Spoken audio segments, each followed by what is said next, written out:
வண்டி பெரிய வண்டி வேண்டாம் என்று இருசக்கர வண்டியில் போனால் கூட விபத்து நடக்கிறது. வண்டியே வேண்டாம் என்று நடந்து போனால் கூட விபத்து நடக்கிறது. நடக்கவும் வேண்டாம் என்று வீட்டிலே இருந்தால் கூட சுவர் இடிந்து விழுந்து விபத்து நடந்து இறந்து போகும். விபத்து நடக்கும் வாழ்க்கை. ஆனால் இந்த விபத்துக்கும் அந்த விபத்துக்கும் வேறுபாடு இருக்கிறது. மற்ற விபத்துகளுக்கும் இதற்கும் வேறுபாடு இருக்கிறது. சிவகாசியிலே கூட வெடி விபத்து நிகழ்ந்தது. 40 பேர் இறந்து போனார்கள். அது 40 பேரோடு முடிந்தது. இனிமேல் அதனால் எந்த பாதிப்பும் இல்லை. அடுத்து அந்த வெடி மறுபடியும் வேறு இடத்தில் வெடித்தால் அதனால் பாதிப்பு உண்டு. ஆனால் அணு உலை வெடித்தால் அன்றைக்கு நிகழ்கிற உயிர் சேதத்தோடு அது முடிந்து போகக்கூடிய ஒன்றல்ல. வெடிக்கிற அன்றைக்கு ஒரு 1000 பேர் செத்தார்கள் அல்லது 100 பேர் செத்தார்கள் என்பதோடு அது முடிந்து விடுவதல்ல.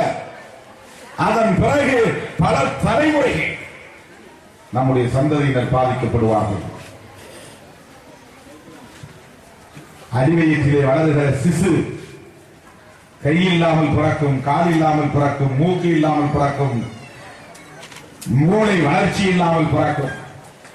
குழந்தை பிறக்கிற போது புற்றுநோயோடு பிறக்கும், தோல் நோய்களோடு பிறக்கும், அங்கவீனமாக பிறக்கும், அழகின்றி பிறக்கும்.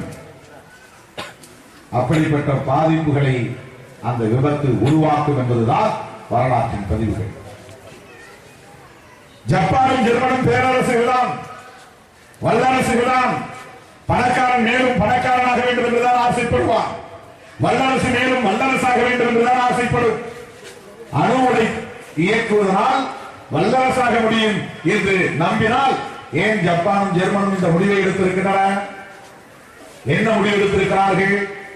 வருகிற 2021 மற்றும் 2022 இன்னும் 10 ஆண்டுகளுக்குள் 2 நாடுகளிலும் அணு உலைகளை முழுமையாக இழுத்து மூடுவது அறிவித்திருக்கிறார்கள். யாராவது மறுக்க முடியுமா? ஜப்பான் அப்படி சொல்லவில்லை, ஜெர்மன் அப்படி சொல்லவில்லை என்று சொல்வதற்கு யாராவது முன் வருவார்களா? ஆக ஜப்பான், ஜெர்மன் போன்ற நாடுகள் மின்சாரத்தை நம்பி முழுமையாக வாழ்ந்து கொண்டிருக்கிற நாடுகள். எல்லாம் மின்சாரம் தான். மின்சாரத்தை வைத்துதான் இயங்கிக் கொண்டிருக்கிறார்கள். அப்படி மின்சாரம் தேவைப்படுகிற அந்த நாடுகளே அணு உலைகளின் மூலம் மின்சாரம் தயாரிப்பதை இனி கைவிடப் போகிறோம் என்று சொல்வதற்கு என்ன காரணம்? ஆனால் இந்திய அரசு இனிமேல் அணு உலையை உருவாக்கி வல்லரசாக போகிறது. இந்தியாவுக்கு தேவையான மின்சாரத்தை அணு உலைகளின் மூலம் முழுமையாக தயாரித்து விட முடியுமா? கூடங்குளம் அணு உலையின் மூலம் இந்தியாவுக்கு தேவையான ஒட்டுமொத்த மின்சாரத்தை உற்பத்தி செய்துவிட முடியுமா? கிடையாது. உற்பத்தியிலே சேரும், அதை எடுத்துச் செல்வதிலே சேரும். பொதுமக்களுக்கு போதிய அளவிலே அது பயன்படாது. 2 பேருக்கு இடையிலே போட்டுக் கொண்ட ஒப்பந்தம், ஒப்பந்தத்திலே கைமாறிக்கொண்ட கமிஷன், அதன் அடிப்படையில் அவர்களுக்கு ஏற்பட்டிருக்கிற பயன்கள், இதையெல்லாம் கணக்கு வைத்து இதை நடைமுறைப்படுத்த வேண்டும் என்று துடிக்கிறார்களே தவிர இதனால் இந்த நாடு வல்லரசாக போவதில்லை. வல்லரசாக வேண்டுமானால் இந்த கடற்கரை ஓரங்களில் வாழ்கிற ஏழை எளிய மீனவ பெருங்குடி மக்கள் அனைவருக்கும் இலவசமாக கல்வியைத்தான், ஒடுக்கப்பட்ட மக்கள் அனைவருக்கும் இலவசமாக கல்வியைத்தான். இலவசம் அனைத்தையும் நிறுத்து. எங்களுக்கு டிவி வேண்டாம், லேப்டாப் வேண்டாம், மிக்சி வேண்டாம், கிரைண்டர் வேண்டாம், கல்வியை மட்டும் இலவசமாகத்தான். எம்பிபிஎஸ் படிப்பதற்கு இலவசமாக எம்பிபிஎஸ் கற்றுக் கொடு. என்ஜினியரிங் இலவசமாக கொடு. 50 லட்சம் ரூபாய் கொடுத்தால்தான் எம்பிபிஎஸ் சேர முடியும். ஒரு மீனவ குடும்பத்தை சார்ந்தவன் போய் சேர முடியுமா? ஒரு தலித் குடும்பத்தை சார்ந்தவன் 50 லட்சம் கொடுத்து விட்டு எம்பிபிஎஸ் சேர முடியுமா? கல்வியை வியாபாரமாக்கி விட்டார். மற்ற எல்லாத்தையும் இலவசமாக தருகிறார். என்ன கொடுமை இது? அதைவிட பெரிய கொடுமை, டாஸ்மாக் மதுக்கடைகளை திறந்து வைத்து இளைஞர்களை முழுமையாக பாழடித்து விட்டு பிறகு நம் கையிலே லேப்டாப்பை கொடுத்தால் அதை வைத்து என்ன செய்ய போகிறோம்?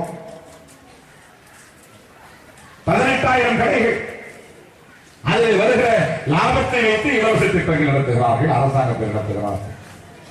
ஆக டாஸ்மாக் கடைகளை இழுத்து மூடிவிட்டு இலவச திட்டங்களை எல்லாம் கைவிட்டு விட்டு கல்வியை மட்டும் இலவசமாக தருவதற்கு உங்களுக்கு முடியுமா? தெம்பு இருக்கிறதா? திராணி இருக்கிறதா? கல்வியை வணிகமாக்கி இருக்கிறார்கள்.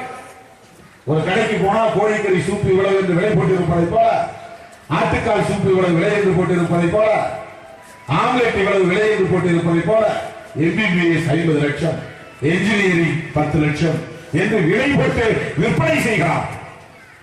இதை தடுக்க இந்த ஆட்சியாளர்கள் அப்படிங்கிறதா? ஒரு நாடு வல்லரசாக வேண்டுமானால் இப்படியா வல்லரசாக முடியும்? விவசாயம் பாதிக்கப்பட்டு விட்டது. விவசாய விளைநிலங்கள் எல்லாம் இன்றைக்கு பன்னாட்டு நிறுவனங்கள் வந்து ஆக்கிரமிப்பு செய்கிறார்கள். இப்போது இந்த அரசாங்கம் பன்னாட்டு நிறுவனங்கள் இங்கே வந்து காலூன்றுவதற்கு ஏற்ற வகையில நேரடி அந்நிய முதலீட்டை அனுமதித்திருக்கிறது.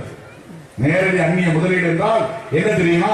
ஒரு பெட்டி கடை வைக்க வேண்டும், ஒரு தேநீர் கடை வைக்க வேண்டும், ஒரு மளிகை சரக்கு கடை வைக்க வேண்டும் என்று நாம் ஆசைப்பட்டால் நம் சொந்த பணத்தை முதலீடாக வைக்கிறோம்.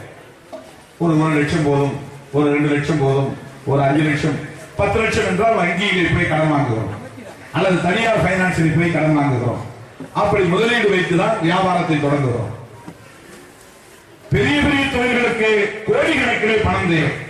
பெரிய பெரிய தொழில்களுக்கு 10 கோடி, 100 கோடி, 1000 கோடி என்று பணம் தேவை. அப்படிப்பட்ட பெரும் தொழில்களுக்கு முதலீடு வங்கிகளின் மூலம் பெறுவார். உலக நாடுகளின் வங்கி, உலக வங்கி, பன்னாட்டு வங்கி, இப்படி வங்கிகளின் மூலம் முதலீட்டுக்கு கடன் பெற்று திருப்பி அடைப்பார்கள். அப்படிப்பட்ட தொழில்கள் சிறிய சில்லறை வணிகம், காய்கறி கடை, ஆட்டுக்கறி கடை, மாட்டுக்கறி கடை, மீன் கடை, இன்னும் மளிகை கடைகள், இப்படி சின்ன சின்ன வியாபாரங்கள் செய்கிற அந்த தளத்தில் முதலீடு செய்வதற்கு வெளிநாட்டு நிறுவனங்களுக்கு அனுமதி தருகிறார். இப்ப வெளிநாட்டு நிறுவனங்கள் அனுமதி தந்தால் இங்கே இருக்கிற சின்ன சின்ன பெட்டி கடைகள், சின்ன சின்ன காய்கறி சந்தைகள், சின்ன சின்ன மீன் சந்தைகள் எல்லாம் போய்விடும்.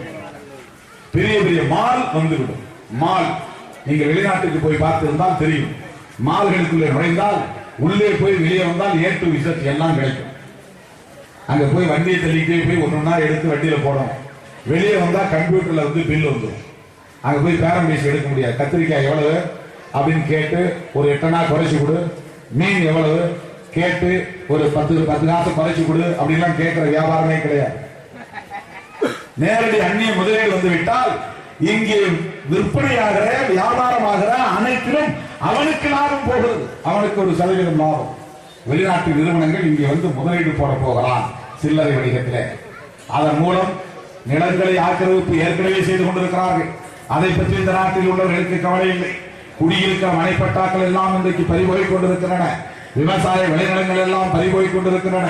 நமக்கு தேவையான உற்பத்தியே இப்போது கிடையாது. அந்த காலத்தில் நாம் 1 மணி நேரம் உட்கார்ந்து வேர்க்கடலை சென்றால் கூட மயக்கம் வராது. அந்த கடலைக்கு பெயர் கொடிக்கடலை என்று பெயர். கொடி கொடியாய் ஓடும். ஒவ்வொரு கொடியிலும் 50 கடலை விளையும். அப்படிப்பட்ட கொடிக்கடலையை தின்றால், தண்ணீர் குடித்தால் பசியாருமே தவிர மயக்கம் வராது. இப்போது விதைக்கிற நிலக்கடலையை 10 பயிர் சாப்பிட்டால் மயக்கம் வந்துவிடும். ஏனென்றால் இப்போது நீ உற்பத்தி செய்வதெல்லாம் சந்தைக்காகத்தான். நிலக்கடலை எல்லாம் எண்ணெய்க்காகத்தான், பின்னாட்டுக்காகத்தான், மாட்டு தீவனத்திற்காக.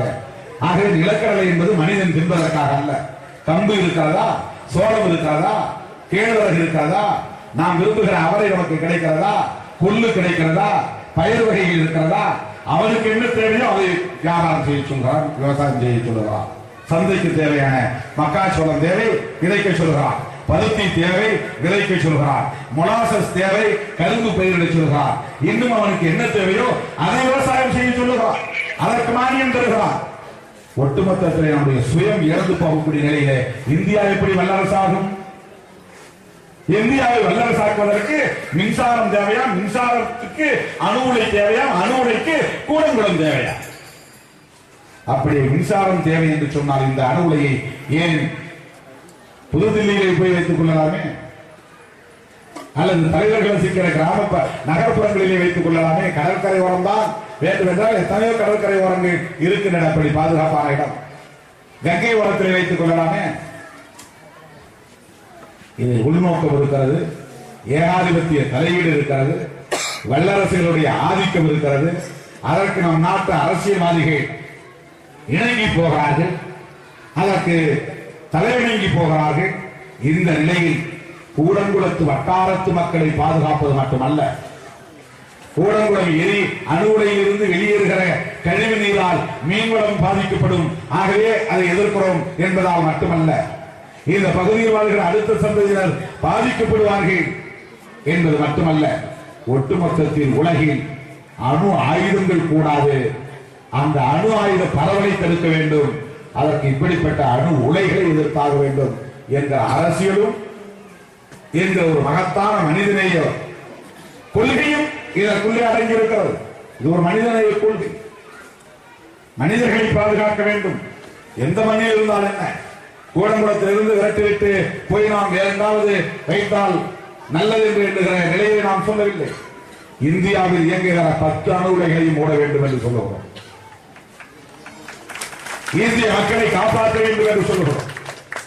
காற்றாலைகள் மூலம் மின்சாரம் தயாரிக்க முடியும், சூரிய ஒளி சக்தியின் மூலம் மின்சாரம் தயாரிக்க முடியும், அனல் மின்சாரம் ஏற்கனவே தெரியும், புனல் மின்சாரம் ஏற்கனவே தெரியும். இன்னும் மாற்று எரிசக்தி முறைகளை பல பேர் விஞ்ஞானிகள் கண்டுபிடித்து அதை நடைமுறைப்படுத்த முயற்சிக்கிறார்கள். உலக நாடுகள் அப்படி சிந்தித்துக் கொண்டிருக்கின்றன. அப்படிப்பட்ட நிலையில்தான் நாம் இந்த வேண்டுகோளை வைக்கிறோம். கூடங்குளத்தில் நிறுவப்பட்டிருக்கிற இந்த அணு உலையால் சில 1000 கோடி உங்களுக்கு விரயமாகலாம், ஆனால் பல 1000 தலைமுறை எங்கள் சந்ததிகள் பாதிக்கப்படும், எமது சந்ததிகள் பாதிக்கப்படும். ஆகவே அந்த நட்டத்தை ஈடு செய்ய உங்களுக்கு எத்தனையோ வழிகள் இருக்கின்றன. அப்படி அதை செய்து கொள்ளலாம், சரி செய்து கொள்ளலாம். எனவே எரிபொருள் நிரப்பாதே என்பது நம்முடைய கோரிக்கை. எரிபொருளை நிரப்பிவிட்டால் அணு உலை இயங்க தொடங்கினால் பிறகு நிறுத்துவது கடினம். அதனால்தான் இந்த முற்றுகை போராட்டம் இன்றைக்கு அதிரடியான ஒரு மாபெரும் போராட்டத்தை நடத்த வேண்டி வந்தது. அன்றைக்கு மட்டும் நீங்கள் பெறலாமல் இருந்திருந்தால், அன்றைக்கு மட்டும் அணு உலை பக்கம் இருக்காமல் இருந்திருந்தால் இந்நேரம் அணு உலை இயங்க தொடங்கி இருக்கும், எரிபொருளை நிரப்பியிருப்பார்கள். இந்த ஓராண்டு காலம் நாம் நடத்திய போராட்டத்தின் பயன் ஒன்றுமில்லாமல் போயிருக்கும். இதற்கு பிறகு என்ன நடக்கும் என்பது நமக்கு தெரியாது. ஆனாலும் இன்றைக்கு உலக நாடுகளின் கவனத்தை ஈர்த்திருக்கிறது இந்த போராட்டம் என்பதை உங்களுக்கு நான் சொல்ல கடமைப்பட்டிருக்கிறேன். கோடானு கோடி மக்களுக்கு இது ஒரு விழிப்புணர்வை ஏற்படுத்தியிருக்கிறது. இன்றைக்கு உலகம் முழுவதும் ஈழம் என்று சொன்னால் தெரியும், அதை போல இன்றைக்கு உலகம் முழுவதும் இடிந்தகரை என்று சொன்னால், கோடங்குளம் என்று சொன்னால் தெரியும். அப்படி ஒரு மகத்தான வரலாற்று பதிவை ஏற்படுத்தி உங்களை நான் பாராட்ட கடமைப்பட்டிருக்கிறேன். எந்த அச்சுறுத்தலுக்கும் பயப்பட வேண்டாம். உதயகுமார் அவர்களை கைது செய்தாலும் அச்சப்பட வேண்டாம். இன்னும் 60 பேரை கைது செய்தாலும் அச்சப்பட வேண்டாம். போராட்டத்தில் உறுதியாக நின்று இது ஒரு மக்கள் போராட்டம் என்பதை நாம் வெற்றிகரமாக வரலாற்றில் பதிவு செய்தாக வேண்டும். அதிலும் மிக கட்டுப்பாடாக நடக்கிற அறவழி போராட்டம் என்பதை நாம் உறுதிப்படுத்தியாக வேண்டும். நம்மை சீண்டுவார்கள், வன்முறையை தூண்டுவார்கள், பிறகு நாமே வன்முறையாளர்கள் என்ற முத்திரையை குத்துவார்கள் நம் மீது. அதற்கெல்லாம் இழந்தராமல் இந்த கட்டுப்பாட்டை கடைசி வரையில் கடைபிடித்து உறுதி குறையாமல் இந்த போராட்டத்தை நீங்கள் தொடர்ந்து முன்னெடுக்க வேண்டும். விடுதலை சிறுத்தைகள் என்றென்றைக்கும் உங்களுக்கு உற்ற துணையாக இருப்போம் என்று சொல்லி காவல்துறையின் துப்பாக்கி சூட்டில் பலியான அந்தோணி ஜானுக்கும், காவல்துறையின் அல்லது அரசாங்கத்தின் அச்சுறுத்தலால் பலியான சகாயத்திற்கும் விடுதலை சிறுத்தைகளின் வீர வணக்கத்தை செலுத்தி உங்கள் அனைவரையும் வாழ்த்தி விடைபெறுகிறேன். நன்றி, வணக்கம்.